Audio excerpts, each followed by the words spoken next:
Suppose anyone who's a parent these days probably knows all about the skateboard phenomenon, and for a lot of parents this probably leads to a good deal of anxiety about the bumps and lumps that children can get from riding them.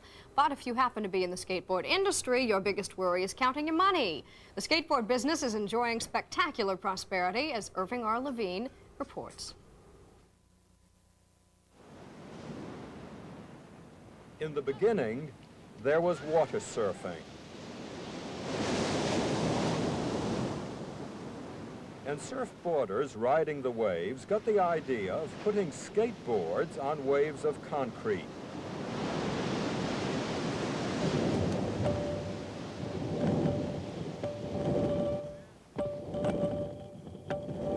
And so was born a booming new industry, the business of skateboard parks and all that goes with it.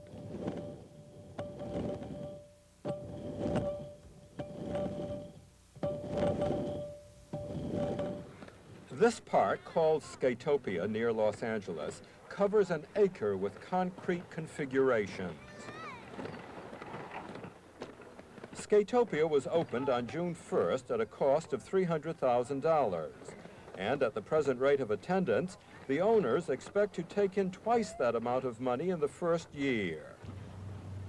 The first skateboard park was built only last year in Florida, and now there are 50 parks, mostly in Florida and California, and 100 more are being constructed. The man who built the first park now heads an organization to promote the skateboard business. I would have to say at this stage, and probably for the next 2 to 3 years, it's one of the best things for returning your dollar. Example, the majority of parks look upon putting an investment of $150,000, regardless of cost of land. That'd be an extra of that, it's up to $100,000. You can anticipate realizing your money back and owning the land in 15 to 18 months. Within 18 months, this newly opened skateboard park in Gaithersburg, Maryland, is expected to return the low-budget investment of $70,000 that built it. Skateboarders pay $2 for a 2-hour session and another $3 to rent the compulsory helmet and safety pads for knees and elbows. The big worry for skateboarders and for skateboard operators is accidents. Every now and then, an overly radical skateboarder, to use a term of the trade, gets carried out.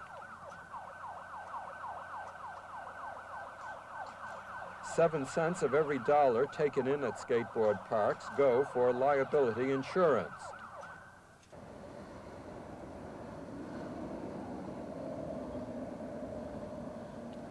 But skateboard park operators say that skateboarding in the street is far more dangerous than in parks.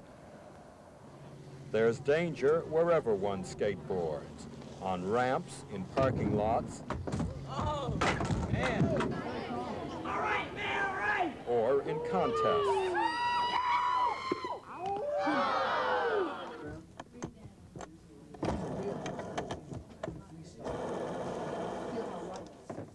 Contests are often sponsored by skateboard shops to encourage the sale of all sorts of paraphernalia.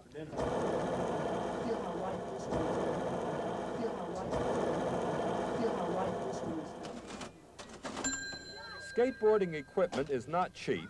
Boards range in price from $8 to $150. And there's a motorized board for $250. But your true skateboarder uses the power of his body and of gravity, and is expected to spend $1 billion this year on skateboarding, 3 times more than was spent last year. No wonder that skateboard promoters are now even advertising in the sedate Wall Street Journal. And skateboard businessmen say it's only the beginning.